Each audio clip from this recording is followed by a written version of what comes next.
Sir मेरे father की shop है, इलेक्ट्रॉनिक आइटम्स, इन्वर्टर, बैटरी वगैरह जो होते हैं, रेफ्रिजरेटर हुआ, वॉशिंग मशीन हुई। तो वो मेरे पापा ने स्टार्टअप किया था 2013 में। तो जब क्या था, ऑनलाइन प्लेटफॉर्म बहुत ही कम था, मार्केट ऑनलाइन पे तो लोग खरीद लेते थे। बट जैसे जैसे ग्रो अप हुआ तो अमेज़ोन एक साथ ही वो हुआ, इनफ्लो हुआ। तो क्या हुआ, जो मतलब कि जो लोअर मार्केट थी, जो रिटेलर हो गए, तो उनसे कोई परचेज ही नहीं करता, मतलब कि बहुत कम लोग होते हैं जो परचेज करते हैं। तो अगर हम ऐसे में अपना खुद स्टार्टअप करने की सोचें कि हम अगर खुद बना के बेचें, तो बहुत ही फियर रहता है कि भाई हमारा काम नहीं चलेगा। तो ऐसे में हमें क्या करना चाहिए? आप कह रहे हो हम अपना खुद का प्रोडक्ट बनाएं जी और सर। खुद के ब्रांड से फिर हम उसको सेल करें। जी सर। क्यों ना आपकी जो शॉप है ऑलरेडी जी इतने सर। सालों से, जी सर। जिसको चलाने का एक्सपीरियंस भी है आप जी लोगों सर। के पास में, जी सर। आपकी फैमिली के पास जी में, सर। उसी को क्यों नहीं बढ़ाने के बारे में सोच रहे हैं? नहीं सर, ऐसा है ना, जैसे हम कोई भी, हम रिटेलर हैं, तो हमारे पास जो प्रोडक्ट आता है वो होलसेलर से आता है। होलसेलर के बाद डायरेक्ट कंपनी से आता है या मैन्युफैक्चर से आता है। तो हमारे पास जब तक आता है तो उसका प्राइस काफ़ी बढ़ जाता है। अगर हम खुद बनाते हैं तो हमारा वो ज़्यादा बढ़ जाता है मार्जिन, क्योंकि जो कंपनी के जो प्रोडक्ट्स होते हैं उन पे हमें कम मार्जिन मिल पाता है। ये आइडिया आपका है या आपके फादर का है? आइडिया तो मेरा है सर। आपने अपने फादर से डिस्कस किया? सर फादर से अभी डिस्कस नहीं किया, क्योंकि इसके लिए कैपिटल चाहिए काफ़ी सारी। कितनी कैपिटल चाहिए, कुछ कैलकुलेशन करी आपने? Sir at least 15 to 20 lakh. और क्या बनाओगे प्रोडक्ट? पहला प्रोडक्ट आपका क्या होगा? Inverter and battery both. Inverter and battery. जी सर। यही क्यों चूज किया आपने, इन्वर्टर और बैटरी क्यों चूज किया? सर पापा का स्किल्स है, इस बारे में काफ़ी नॉलेज है, और जिस काम में नॉलेज है तो वही करना चाहिए। तो एक बात बताओ कि जो आप इन्वर्टर बैटरी मैन्युफैक्चरिंग के बारे में सोच रहे हो, जी सर। जिसमें इन्वेस्टमेंट है 10 से 15 लाख रुपए की, जी सर। उसकी बजाय ऐसे बहुत सारे लोग हैं जो अपना इन्वर्टर मैन्युफैक्चरिंग का बिजनेस बहुत छोटे छोटे लेवल पर, मीडियम लेवल पर चला रहे हैं, जो कि बड़े ब्रांड नहीं है लेकिन बहुत लोग हैं मार्केट में। जी सर। तो उनसे टाइप क्यों नहीं कर लेते? सर उनसे किया हुआ है ऑलरेडी। तो उसमें क्या दिक्कत है? वहां तो मार्जिन बहुत अच्छा है। जी मार्जिन है सर, लेकिन अगर खुद करेंगे तो और ज़्यादा होगा। आप जिसको मार्जिन कहते हो ना, एक्चुअल में वो मार्जिन नहीं होता है। जी सर। आपने जी तो बोल दिया, इसका मतलब समझाइए। सर जैसे हमें लगता है कि मतलब कि किसी से हमें इनकम हुई 10,000 रुपये, और उसमें बैटरी 10,000 की हमने सेल कर दी, और उसने मतलब कि जो मैन्युफैक्चर उनने बनाई थी वो 7500 में। तो हमें लगता है कि उसका 2,500 रुपये सीधे सीधा मार्जिन हो गया, बट वो नहीं होता। उसमें सैलरी भी होती है और जो अदर एक्सपेंसेस भी होते हैं, रेंट भी होता है, तो उसे हम लेस नहीं करते, हम डायरेक्ट जो मैन्युफैक्चरिंग है उसे लेस कर देते हैं। मतलब कि हम ग्रॉस प्रॉफिट निकालते हैं, नेट प्रॉफिट नहीं निकालते। तो ये बात जब आपको समझ आ रही है तो अपना खुद का सेटअप लगाने के बारे में सोच क्यों रहे हो? देखो ध्यान से सुनो, ध्यान से समझो जी सर। कि अगर आप 15 लाख रुपए लगाते हो और अपनी खुद की मैन्युफैक्चरिंग करते हो, हाँ खुद जी। तो करोगे नहीं। जी सर। उसके लिए आपको टीम चाहिएगी, हाँ उसके जी। लिए आपको जगह चाहिएगी, हाँ जी। और बहुत खर्चा करना पड़ेगा, तब जाकर के एक प्रोडक्ट बनाओगे। हाँ जी। उस प्रोडक्ट में एक्चुअल में आपको जो मार्जिन मिलेगा वो मैक्सिमम 5 से 10% का मिलेगा, वो भी तब अगर वॉल्यूम बहुत निकलेगी तो। क्योंकि जो अनब्रांडेड इन्वर्टर बैटरी वाले होते हैं वो एक सेटअप लगा के ऑलरेडी बैठे हैं, तो वो कम से कम मार्जिन पे भी फटाफट से आपको प्रोडक्ट दे देंगे, यानी 5-10% पे भी दे देंगे।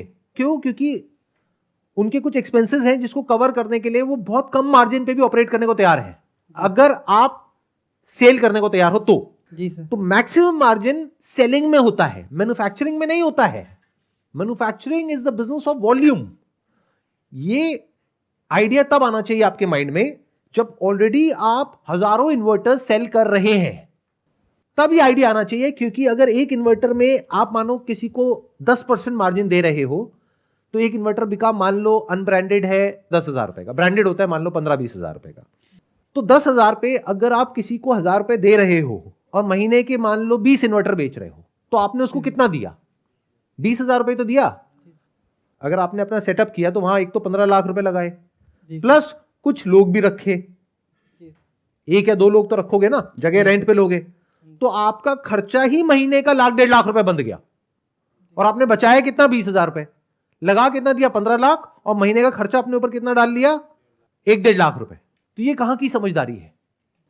तो बेसिक पेपर पेन लो, कैलकुलेटर लो, कैलकुलेशंस करो, फिर सोचो क्या करने में समझदारी है और क्या करने में बेवकूफी है। You need to calculate ROI, that is called return on investment, before even thinking about making any investment. जो आपका बिजनेस है वहां पे 2 तरह के चैलेंजेस हैं।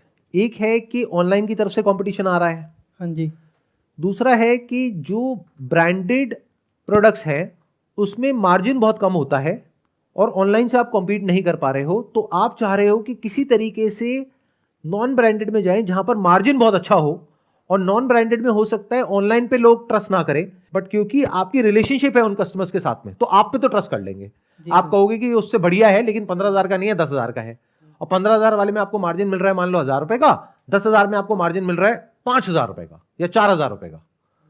तो अब आपको ये सीखना है कि जो अनब्रांडेड है वो एक्चुअल में अनब्रांडेड नहीं है, क्योंकि उसका कोई तो ब्रांड है ना। हाँ जी, तो उस ब्रांड को कैसे प्रेजेंट किया जाए कस्टमर को, और कैसे उसमें कुछ ऐसे एडेड बेनिफिट्स इंक्लूड करे जाएं। क्या कुछ ऐसा हो सकता है कि हम 2 साल की वारंटी दें?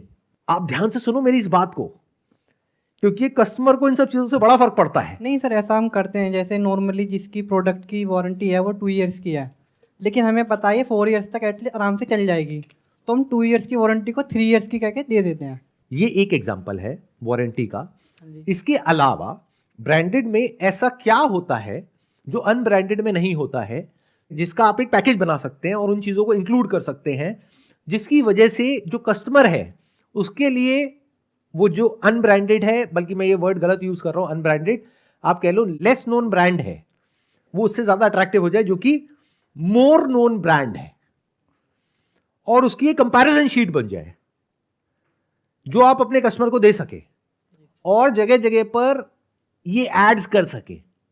यानी कि जिस एरिया में आप हो वहीं के आसपास के कस्टमर आएंगे। जी सर।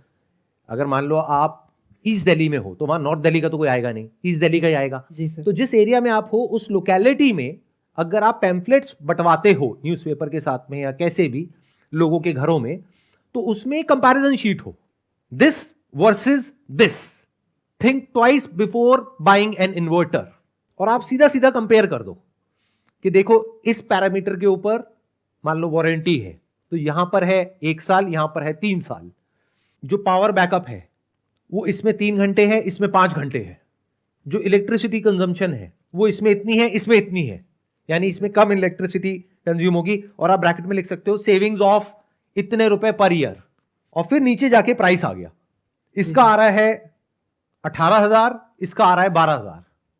वहां से आपके पास में कॉल आनी शुरू हो जाएंगी, तो वहां से आपकी सेल बढ़ जाएगी। तो इसके बारे में सोचो बजाय अपने आप को फंसाने के। जी सर। ध्यान से समझो, बिजनेस में कुछ लोग हैं जो फंसे हुए हैं, कुछ लोग हैं जो मजे मार रहे हैं। मैन्युफैक्चरिंग के बारे में तब सोचना चाहिए जब या तो आपके पास में कोई बहुत बड़ा ऑर्डर बेस ऑलरेडी हो, आपका एक बहुत बड़ा कस्टमर बेस हो, तब सोचना चाहिए मैन्युफैक्चरिंग के बारे में, या फिर आपका ब्रांड ऑलरेडी बहुत बड़ा हो गया हो, या फिर आप कुछ बहुत ही यूनिक बनाने के बारे में सोच रहे हो जो और कोई बना ही नहीं सकता है। बट अगर ऐसा कुछ भी नहीं है, ये जो मैंने 3-4 सिनेरियोस बोले, और फिर भी आप मैन्युफैक्चरिंग के बारे में सोच रहे हो, तो अपने आप को बहुत बुरे तरीके से फंसाने वाले हो। क्योंकि देखो, सेलिंग और मैन्युफैक्चरिंग 2 अलग अलग चीजें हैं, और दोनों को एक साथ में मैनेज करने के लिए आपको बहुत बड़ी टीम चाहिए। बहुत बड़ी टीम के लिए बहुत ज्यादा रेवेन्यूज चाहिए, बहुत ज्यादा सेल्स चाहिए, जहां से कि वो पैसा आगे डिस्ट्रीब्यूट हो सके। अगर आप एक छोटे लेवल पे ऑपरेट कर रहे हो तो never ever think about getting into manufacturing by yourself. Find out someone else जो वो कर रहा हो, और ऐसे बहुत लोग मिलेंगे, और उनसे टाइप कर लो, और अपना जो एक्सपीरियंस है, स्ट्रेंथ है, उसके ऊपर खेलो। आपका जो एक्सपीरियंस है, स्ट्रेंथ है, वो कुछ और है, और आप कहीं और जाने के बारे में सोच रहे हो। अगर आपका फैमिली बैकग्राउंड होता ना मैन्युफैक्चरिंग, तब मैं फिर भी एक बार को बोलता कि ठीक है, इसके बारे में सोचा जा सकता है, लेकिन आपका कुछ और है, दैट इज रिटेल। अब आप कह रहे हो कि भाई ऑनलाइन से कैसे कॉम्पीट करें, वो भी कॉम्पीट करने के तरीके हैं, उसको फिगर आउट करो। आपको यह देखना है कि हमारे ही लेवल पे जो और बिजनेसेस हैं वो ऐसा क्या कर रहे हैं जहां पे कि वो हमसे ज्यादा पैसा कमा रहे हैं, और कैसे कमा रहे हैं। जा करके रिसर्च करो एज अ कस्टमर, और जा करके देखो कि जो लोग आप ही के लेवल पे हैं, यानी उनका शोरूम मेन रोड पे नहीं है, बहुत बड़ा नहीं है, वो बहुत बड़ी क्वांटिटी में नहीं खरीदते हैं, फिर भी वो बहुत पैसा कमा रहे हैं, तो वो ऐसा क्या कर रहे हैं। और हो सकता है वहां से आपको कुछ ऐसा नजर आए जो कहने के लिए उससे मिलता जुलता है जो आप कर रहे हो, लेकिन हो सकता है उससे बिल्कुल ही अलग है। Maybe they are into repair and maintenance, तो हो सकता है रिपेयर एंड मेंटेनेंस वाले ज्यादा कमा रहे हो, एक प्रोडक्ट को बेचने में हो सकता है मार्जिन हो 500 रुपए का, 1000 रुपए का, और रिपेयर करने में मार्जिन हो 2000 का, 3000 का। तो आप हो सकता है अपना जो बिजनेस मॉडल है जो अभी जो चल रहा है इसके साथ साथ में रिपेयर एंड मेंटेनेंस शुरू कर दो। जी सर। ये ज्यादा आसान है, या मैन्युफैक्चरिंग में जाना, या ऑनलाइन में जाकर के अपना एक ब्रांड बनाना? एंड ब्रांड बनाना ये आपने बोल तो दिया है, अब मैं आपको डिमोटिवेट नहीं कर रहा, पॉसिबल तो सब कुछ है। बहुत लोग हैं जिन्होंने बहुत बड़े बड़े ब्रांड्स बनाए हैं, बट आपको ये देखना है आपके अंदर वो स्किल्स है या नहीं है। जब उसको आप प्रैक्टिकली करोगे तब आपको समझ आएगा कि वो क्या है। तो अगर जो अपना एग्जिस्टिंग बिजनेस है उसी से रिलेटेड आप दिमाग दौड़ाओ कि इसको बड़ा कैसे करना है, that is a faster way to grow, that is an immediate way to grow and better way to grow. हो सकता है जो और शोरूम वाले हैं वो कुछ इस तरीके से कस्टमर को अट्रैक्ट कर रहे हैं जिसके बारे में आपको कुछ भी नहीं पता है, लेकिन आप अज्यूम करके बैठे हो नहीं हमें तो सब कुछ पता है, और वो बहुत अच्छा बिजनेस कर रहे हैं, आपसे भी छोटे लेवल पर है लेकिन आपसे बहुत ज्यादा कमा रहे हैं, बट उनके बारे में आपको कुछ पता नहीं है, बट आप अज्यूम करके बैठे हो कि नहीं मुझे तो सब पता है। यहां पे गड़बड़ हो रही है।